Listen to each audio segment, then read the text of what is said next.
नमस्कार जय जगन्नाथ दर्शक बंधु आज हूँ 25 तारीख गुरुवार तेरे कौन रही आज सकाल 10टी गुरुत्वपूर्ण खबर चलतु नजर पकाइबा। दर्शक बंधु खबर जानिबा पूर्व आपण मानक भल पाइबा स्वरूप गोटे गोटे लाइक वीडियो रे निश्चय रखंतु। तेबे प्रथम खबर जहाँ रही छुआ अछुआ भेदभाव को नहीं प्रार्थना क्लास चली बेले दलित छात्र छात्री को माड़ घटना नयागढ़ ब्लॉक माछीपड़ा चंद्रशेखर सरकारी प्राथमिक विद्यालय और श्याम बंधु उच्च विद्यालय 10 जन दलीय छात्र छात्री आहत होती घटना पर माछीपड़े उत्तेजना प्रकाश पाई। परवर्ती खबर जहाँ रही मुख्यमंत्री मोहन चरण माझी अध्यक्षतार राज्य कैबिनेट गुरुत्वपूर्ण बैठक आज राति 8:30 समय मुख्यमंत्री मोहन चरण माझी अध्यक्षता राज्य कैबिनेट गुरुत्वपूर्ण बैठक अनुष्ठित हो। राज्य बजेट आसवा पूर्व कैबिनेट बैठक बसुवा बेले यह बेस गुरुत्वपूर्ण बढ़। कैबिनेट बैठक में अनेक गुरुत्वपूर्ण प्रस्ताव उपर आलोचना होगा सह 4 ରୁ 5ଟି एजेंडा उपर मोहर बाजिबा नहीं आशा करा जायछि। तेबे परवर्ती खबर रही विमान बंदर 19 जन यात्री मध्य 18 जन मृत पायलट चिकित्साधीन। नेपाल काठमांडू त्रिभुवन अंतर्जातीय विमान बंदर टीआईटीआर विमानटी टेक ऑफ करने समय सौर्य एयरलाइंस सिराज 200 विमान दुर्घटनाग्रस्त होगा पर 18 जनकर मृत्यु घटी सारे। एवं सही विमान बंदर समुदाय 19 जन वैश्विक टीम यात्रा करुले। विमान पायलट 37 वर्षीय मनीष श्याम को ध्वंसावेश उद्धार कर चिकित्सा निकटस्थ डाक्तखाना को निया।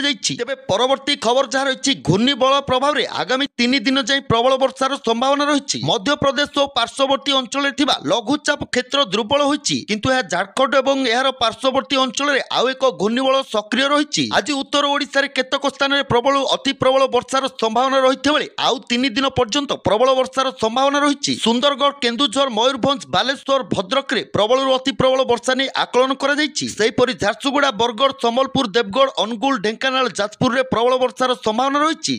परवर्ती खबर जहाँ रही बिना फिटनेस रे गड़बनी आउ गाड़ी एणिकी रास्तार गड़ी पारिबनी बिना फिटनेस और पंजीकरण नथिबा चालुथिबा गाड़ी। ओडिशा रे बिना वैध फिटनेस सर्टिफिकेट रे चलाचल करुथिबा गाड़ी गुडी को आईन अनुसार जबत करा जिवो बोली परिवहन मंत्री विभूति भूषण जेना घोषणा करिसंती। सड़क सुरक्षा नियम लागू करबा एवं दुर्घटना ह्रास करबा पई यह कठोर पदक्षेप निया जायछि। तेबे परवर्ती खबर रही बिहार पूर्वतन मुख्यमंत्री लालू यादव को बिगिड़ी गला स्वास्थ्य अवस्था डाक्तरखाना रे भर्ती हेले तांकु दिल्ली एम्स रे भर्ती करा जाय चिकित्सा करा जाउछि। तेबे डाक्तरखाना सर्जरी पड़िथिबारे फोटो तांको दलीय नेता मानकु शेयर करथिले एथिसह तांकु शीघ्र सुस्थ हेबाकु कामना करथिले। तेबे परवर्ती खबर रही 40 वर्ष बीती गला जनसंख्या बढ़ी चली कार्यभार बढ़ी चली 314 ब्लॉक रे अटकिछि ओडिशा। 40 वर्ष बीती गला से 314 ब्लॉक रे अटकी रही ओडिशा जनसंख्या बढ़ी चली कार्यभार बढ़ी चली मात्र नुआ ब्लॉक प्रतिष्ठा होई पारुनी। 4 दशंधि भितरे नुआ सरकार आसीबा परे राज्य रे प्रशासनिक कार्य को नहीं नुआ गति मिलिबो बोली आशा करा जाउछि। लोके आशा रखिछन्ति एणिकी प्रशासनिक अधिकारी लोक अभिमुख्य हेबे। तेबे परवर्ती खबर रही आश्चर्यजनक खुलासा आत्महत्या करने को चिंता करुले क्रिकेटर मोहम्मद शामी। भारतीय क्रिकेटर मोहम्मद शामी को नहीं एक बड़ खुलासा सामना को आसी। शामी एबे टीम इंडिया को फेरिबा पई प्रस्तुत चलाइथा बेले आसंता सेप्टेम्बर मासरे से ड्रेसिंग रूम रु देखाई पारंती बोली मुख्य चयनकर्ता अजित अग्रकर कहिसंती। तेबे शामी टीम इंडिया को फेरिबा तांकर अगणित फैंस पई एक खुशी खबर होइथा बेले एहा मध्य सामना को आसी एक आश्चर्यजनक खुलासा। तेबे परवर्ती खबर रही समस्त को मिलिबो मागणा बिजुली छाड़ब इलेक्ट्रिक बिल जानतु किपरि आवेदन करिवे। साधारण बजेट रे सरकार मध्यवित्त परिवार एवं कम आय करुथिबा लोकमानक उपरे बेसी फोकस करिसंती। या भितरे साधारण लोकन को आश्वस्ति देला भली एक स्कीम रो घोषणा करिसंती अर्थमंत्री निर्मला सीतारमण जहा द्वारा देश रे प्राय 1 कोटी घर को सीधा सड़क लाभ मिल परिबो। एणिकी प्रति मासरे सेमानकु मिलिबो 300 यूनिट मागणा बिजुली। निर्वाचन समय बीजेपी दैथिबा प्रतिश्रुति एबे बजेट रे परिपालित होईची। अर्थमंत्री रूफटॉप सोलार पैनल घोषणा करिसंती आउ एबे आरंभ होईची पीएम सूर्य घर मागणा बिजुली योजना। अर्थमंत्री रूफटॉप सोलार पैनल घोषणा करिसंती आउ एबे आरंभ होईची पीएम सूर्य घर मागणा बिजुली योजना। तेबे परवर्ती खबर रही केंद्र बजेट 2024 और 25 नजर रे चाकरी चाष